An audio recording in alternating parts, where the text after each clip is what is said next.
I'm Lisa, a licensed esthetician here at Cynthia Gregg, MD, Face and Body Specialist. And today I'm going to dispel some social media myths and misconceptions.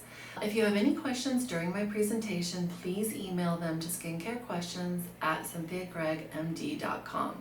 There are so many suggestions for skincare on social media, and we think it's important for patients to know more about them. And I'm happy to have this opportunity to cover some of these for you. Myth number one is a popular trend that I've seen a lot on social media called slogging.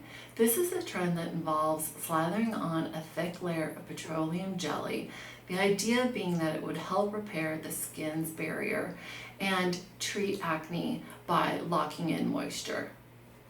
It's mainly to promote acne, but the belief is that that damaged skin barrier would then be repaired and the acne would clear up.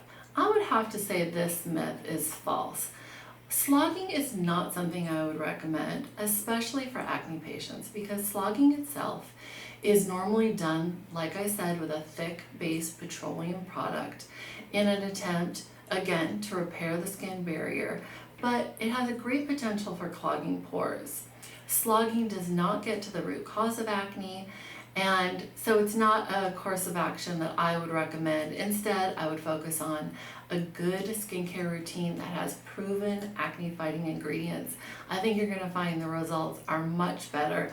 I would pass on the slogging.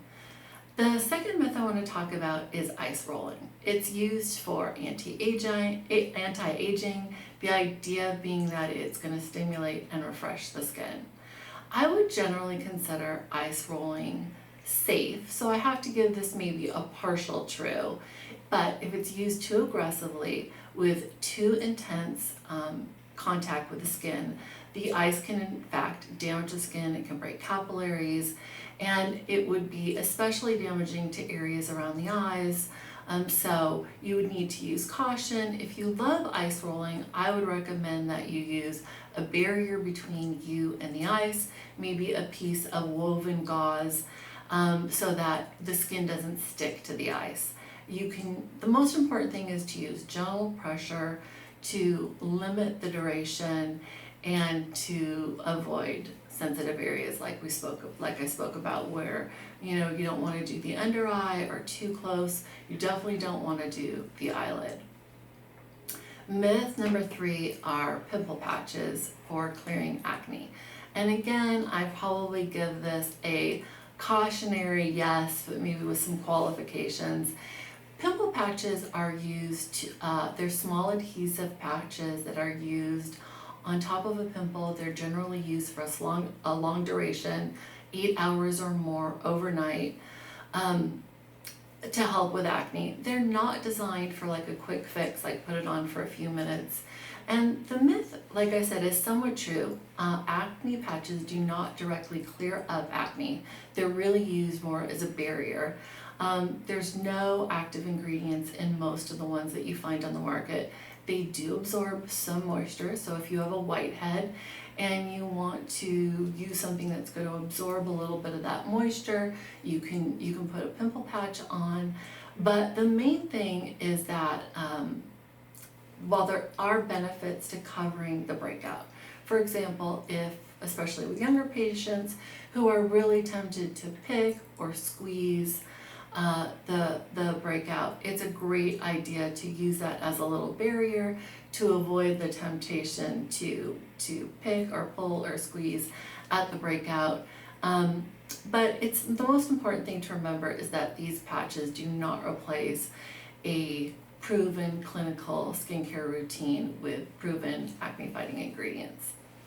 The next myth is sleeping with many layers of different products to awake overnight as like an anti-aging treatment, and people refer to this as like the morning shed. So you go to sleep at night and you put on a sheet mask, you put on an eye mask.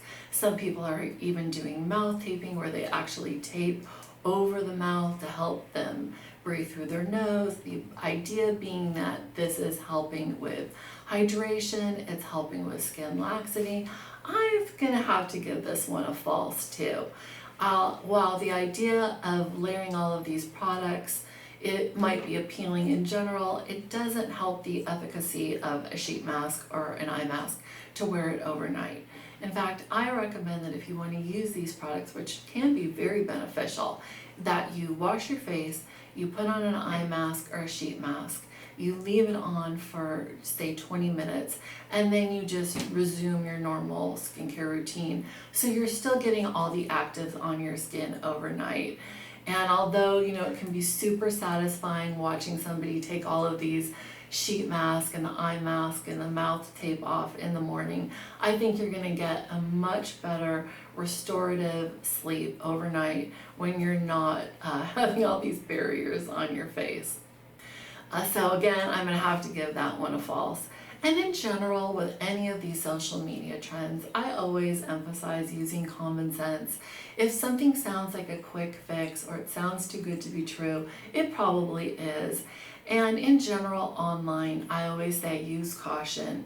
If you have any questions about online trends or a product that you see online, you're more than welcome to bring it up at our next appointment. I'm happy to talk about those things when you come in and see me.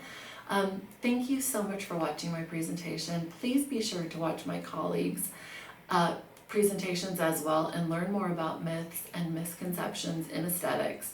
And please call our office to schedule a consultation to see what clinically proven treatments are right for you.